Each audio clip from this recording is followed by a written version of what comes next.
Hey everybody, and welcome to week 5 of our class here at Purdue Global on EM 410, the global environment. Hard to believe, everybody, but we have hit the midway point in the class as we are up to week 5 of 10, so it seems to be going by pretty quickly as we move through our various topics and discussions.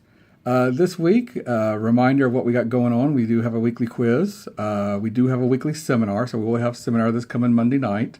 And we also have our 2 discussion boards going on. Also, guys, some of the confusion from this week's seminar, the Unit 4 paper, which is entitled Unit 4, is due by the end of Unit 5. So the Unit 4 paper is due this coming Tuesday. So remember, that is coming up as well, too. So you have to finish your paper, make sure you get 3 separate days on each of the discussion boards, and attend seminar this coming Monday night, as we will talk about some interesting issues this week. And I think pretty much that's the overview of the materials you guys have due this week for the course. Now, looking at the topic this week, since we are at the midway point, we are going to be looking again at some of the more systemic global issues that every single nation of the world is facing, that every single nation of the world is being impacted by. So we are looking at climate change. We are looking at ozone depletion. Our 2 discussion boards this week are dealing with climate change. They're talking about the current issue of climate change, and we are talking about issues that are ongoing in terms of global issues that need to be addressed. In terms of the legal stuff we're looking at as well too, and the actions of nation states, we're also going to be examining, again, treaties. We're going to be looking at why nations enter bilateral treaties, multilateral treaties, form international regimes again. We are looking at the ways nation states come together to address some of these large global international environmental issues.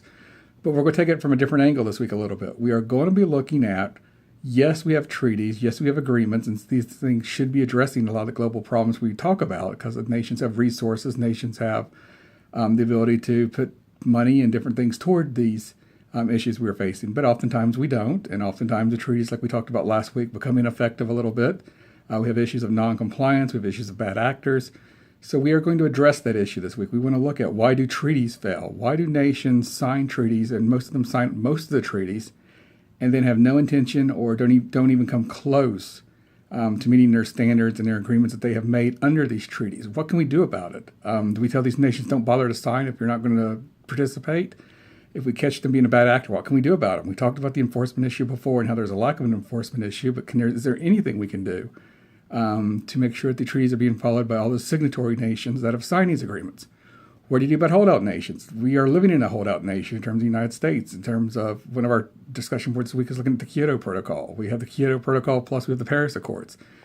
The United States is not a party to either one of them. So what happens to a holdout nation? Is there impacts on a holdout nation? Or are we a free rider? Are we going to get the benefits of the agreement even though we're not a signatory party to that agreement?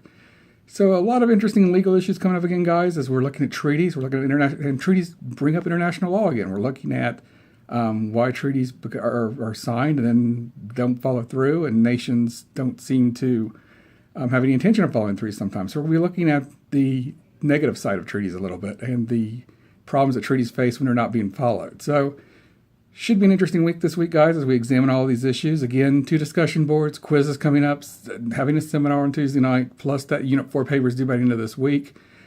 Text, email, or call me, guys, if you have any questions or need a little bit more time. I'm always available, as you guys know. And with that, guys, have a great week. I'll see you guys on our discussion board and in our seminar this coming Tuesday night. Have a great week.